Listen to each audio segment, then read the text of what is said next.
bafowethu acebezele kuze kube uyahamba emhlabeni. Bakhona lapha phakathi kwethu. Siyabonga nje kakhulu ukuthi niphumelele nizombona umfowethu simphelezela. Siyacela ukuthi namanje siyithole indlela yokuqhubekela phambili. Sibonga nabakaFukhori abathathe umsebenzi wokusemagcokama nabazamayo ukuthi nalezi izinto esibhekene nazo njengamanje zokuthi omunye umculo ungatholakali baqiniseke ukuthi siyacela nje isixazululo ukuthi sifike la khona wonke umculo ubuya online. Ngicela ungabe muhle kakhulu kodwa ngiyafisa ukudlula ebudlelwaneni bethu nawe mfowethu. Ube nenkani kakhulu DST.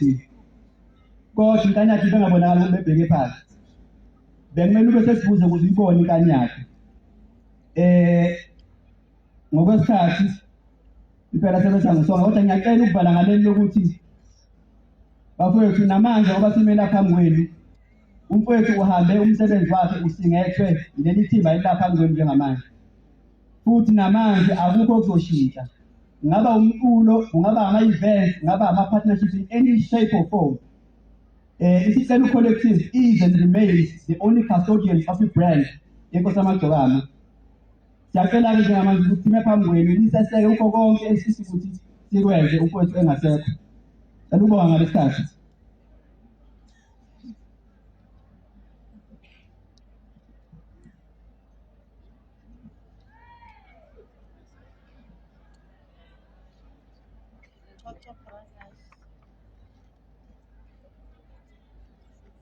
Sanibonani.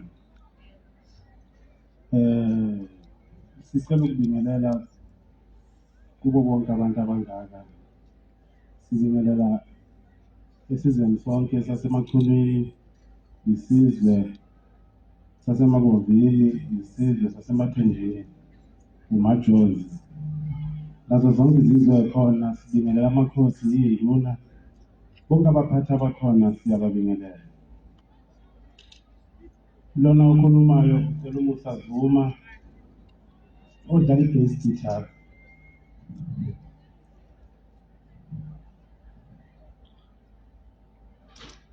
Kule mfowethu inkosi yamagcokama. Ngihamba ngethimba-ke iband. Futhi masiyiband sihlale siyidinge sinayo nabo bonke abafowethu esinayo. Asijwayelekile ukubonakala kodwa umsebenzi wethu mkhulu. Ngingumholi waleli thimba okuthiwa iband. Ngizokhuluma nje maqondana nokuthi sibonga ithuba kumfowethu inkosi yamagcokama. Ngokusethemba kakhulu wasipha ithuba lokuthi simdlalela ngisho e-studio imisebenzi yakhe yonke. Waphinde wathi bafowethu ngoba ngisebenza nani ngiyanazi nomndeni ngiyadla ngiyaphakela. Sondelani bafowethu sizosebenza nani bukhoma nibono wabantu. Namhlanje siyakhuluma ngayo sithi ube muhle kakhulu mfowethu.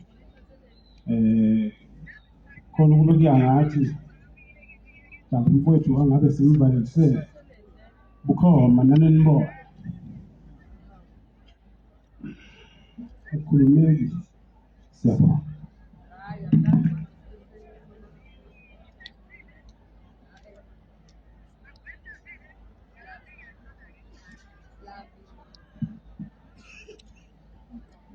Sanibonani.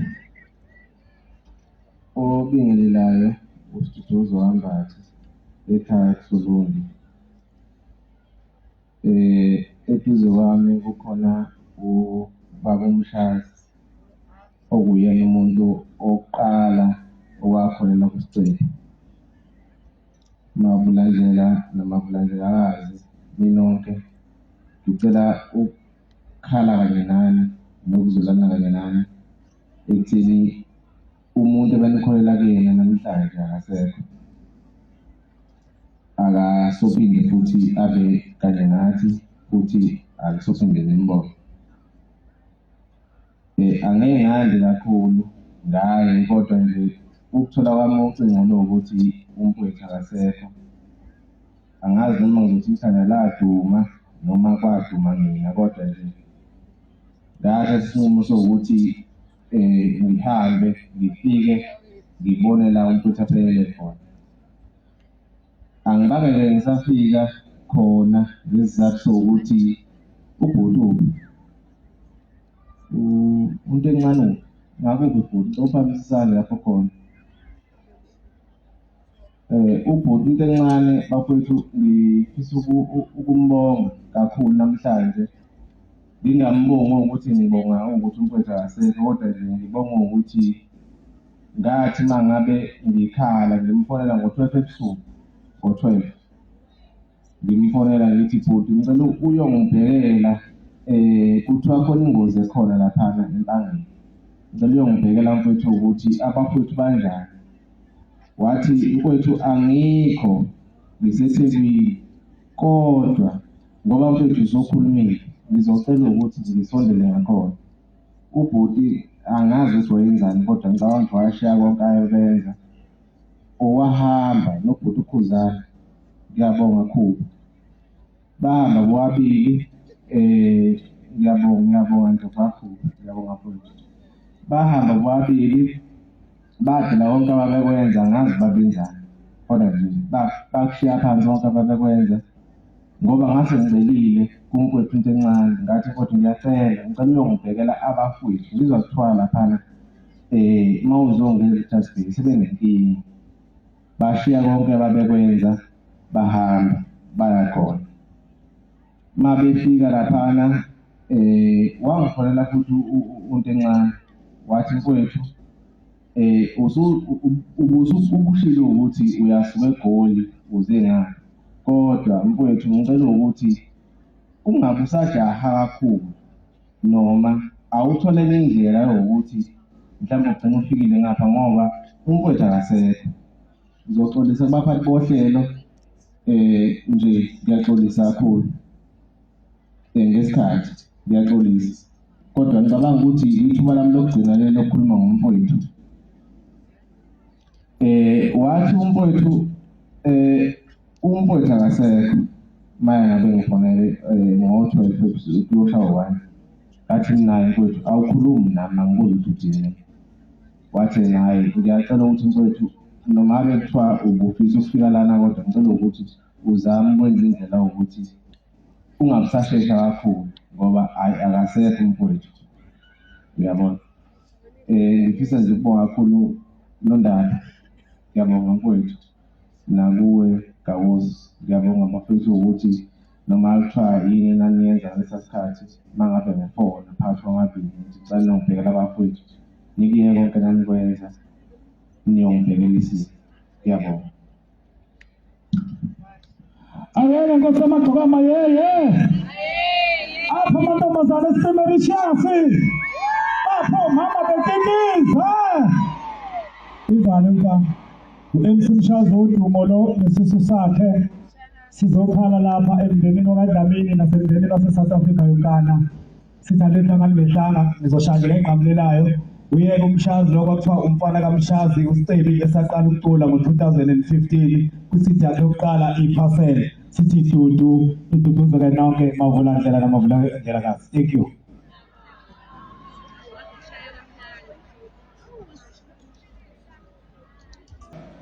Asibonga kakhulu. Ozolandela njengamanje uThuthani umfowakathini inkunzi yokuproduce.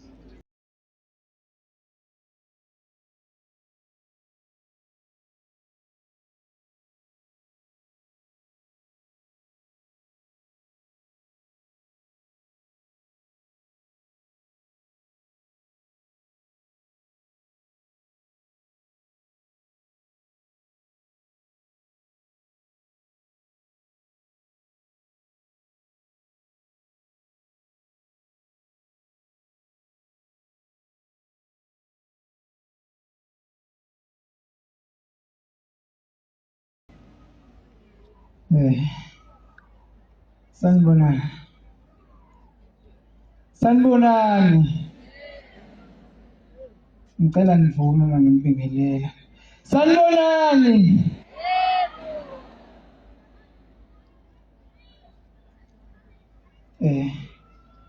uThuthani kaNdlovu. ongenawo namandla okukhuluma, ongakwazi futhi kwakukhuluma nje noma kuthiwa kuyamfica. Phezu kwesimo esibhekene naso bafethu,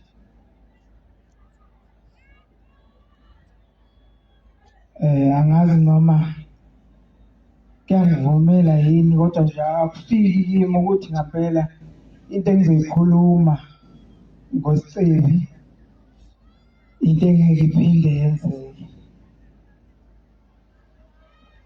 Angazi noma kufanele yini ngithi bengiphila nosicebi ngisho into ebiyenzeka, ngoba kwamanje angakholwa ukuthi usicebi angizophinde ngiphile naye.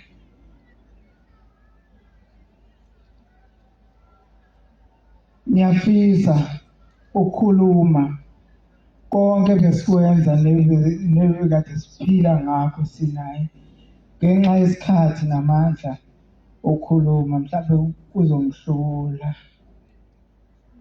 Kodwa engingakusho, sihambile indlela nosicebi, sisuke kude, ngicabanga ukuthi besiya kude futhi, kodwa uNkulunkulu ubekhomba ukuthi usicebi uvakashile la ezulwini la emhlabeni, akhona kubo, uyadlula.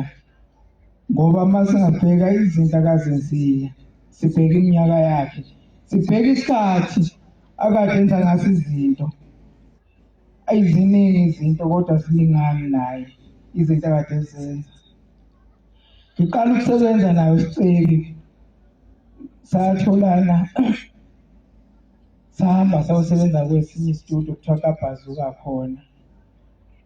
Uma ngibuza ukuthi hawu mshana awangezi ukuzosebenza kimi yini, wathi malume imali ayikho, nakhona la ngiyahlanganisa ngiyabhadanisa, yingoba ngingenamali malume, kodwa uma senginemali ngiyacela ukuthi ngibuye ngizosebenza nawe. Ngithi mshana bekufanele usho kodwa ukuthi kukhona la ushoda khona, ngikhona mina, sikhona isitudio bengizokwazi ukusebenza nawe ngenye indlela. Axoliseke lilodwa igama-ke belisho usicebi kimi uma ukuthi khona inkinga esinayo. Befike enza izinto ezingekho right ngaleso sikhathi, sixabane, ngize ngithembise ukumshaya ekugcineni ngizomubuza lilodwa igama akazolisho, ethi nje malume ngiyaxolisa. Nakanye usicebi ngixabana naye, uthola ukuthi asisakhulumisani ngenxa yokuthi kukhona izinto ezirongo mhlawumbe akazenzile ngamthethisa. Ukhona umuntu ongafakaza, loyo muntu obephila naye, ngakutshela ukuthi usicebi ukuthukuthela kwakhe ebantwini abawu-10, mhlawumbe uyedwa noma ababili abamaziyo ethukuthele. Indlela akade ngihlonipha ngayo, bekade ngizizwa nami ukuthi no, nansi ingane engiphila nayo. Usicebi-ke empilweni yakhe bengifana noJomo Sono lo webhola, ngoba zonke izinto abezenza, estudio berekhodwa yini, inkosini edlalelwa yini, ngibuye sisebenze nothisha Mchunu ukuthi simproduce emsebenzini, ngiphinde ngibe imanager yakhe futhi. Uma ukuthi uyamfuna ufuna ukumsebenzisa, bekufanele uqale udlule kimi njengemanager yakhe ukuthi hhayi vumelana nami ukuthi angithola. Kuphinde kuzoba usicebi, manibona lama-tracksuit engiwagqokile lawa, awethimu yebhola iMaskandi team. Usicebi bebuye edlala ibhola nethimu kaMaskandi, bengikhona lapho futhi, bengiyimanager yakhe, ngiphinde ngibe ucoach futhi wakhe khona lapho. Engingakusho nje ukuthi angisho ukuthi abanye abalahlekeli, kodwa uma ngithi ngiyabhalansisa ngibheke izinto, engathi ngilahlekelwe kakhulu ukubadlula bonke abantu, ngilahlekelwe. Ngiyacela abafowethu nisiyeke, uma ukuthi uthi isikhali, siyekeni isikhali, bakuthi isikhali.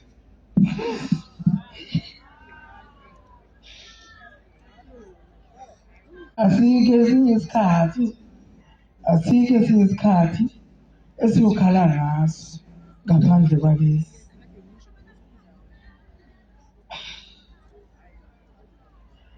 Hambe kahle mshana. Hambe kahle Siciko.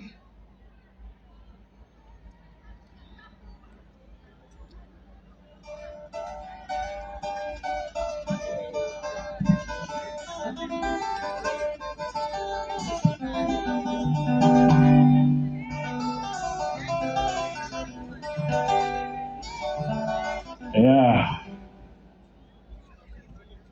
Yabona-ke kusuke kungelula kakhulu ukuhamba komuntu obusebenza naye. Yebo kumele siqine futhi ugatsheni uthi abadedele basikhiphe inyembezi. Asihlabele phambili Mroza, ngiyazi ukuthi njengamanje khona uzobabiza njengamanje. Ngiyabonga Mshiza Mshengo.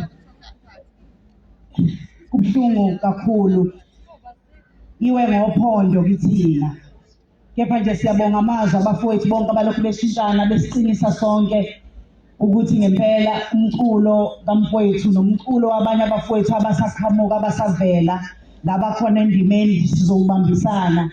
Ngicabanga ukuthi sonke njengoba sila siyaqonda ukuthi lo mculo usho ukuthini kithi. Usho ukuvusa amakhaya la sivela khona. Usho ukuthi nalabo abasihlelela imicimbi behlela yonke indawo konke ama-province besibiza sicule kushawa umaskandi wenziwa yonke into basuke belinde ukuthi kube khona abazosifukula abanye ukuze bavelele. Siyabonga kakhulu ngokuthi babe khona abahleli bemicimbi yonke indawo. Siyabonga ko-Eastern Cape, siyabonga ko-Mpumalanga Province, sibonga yonke indawo nangaphesheya kwemingcele koSwatini sizwile ukuthi kuyakhalwa kakhulu. Ngicela ukudedela umfowethu ohlela imicimbi ngomunye wabo umcineke uXolani, umnumzane uXolani Mcineke ukuba sondele. Simazi kakhulu njengomsunguli wempumpuzeko Maskandi Festival azayibize nge-World Cup. Ngicela sondele, kodwa-ke mina ngibone futhi akuba abaculi kuphela nabaphathi inhlelo nje mhlawumbe abadumile abaziwa-ke mhlawumbe ko-TV koma-radio, kepha kunabantu odadewethu nabafowethu engeke ngibone bethola ithuba lokuthi babe o-MC benza umsebenzi omkhulu omangalisayo. Ngingafisa nje ukuthi mhlawumbe ngesikhathi ekhuluma umfowethu Mcineka bamela emva kwakhe ngoba sekuvuleke elinye ithuba sesisivulele ngawo umculo wethu. Ngiyacela nje uma bekhona beseduze bame emva kwakhe Xolani impoka Mcineke, bonke laba baba o-MC emcimbini.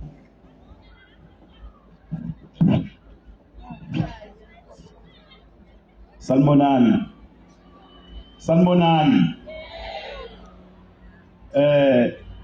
Esingakusho nje basila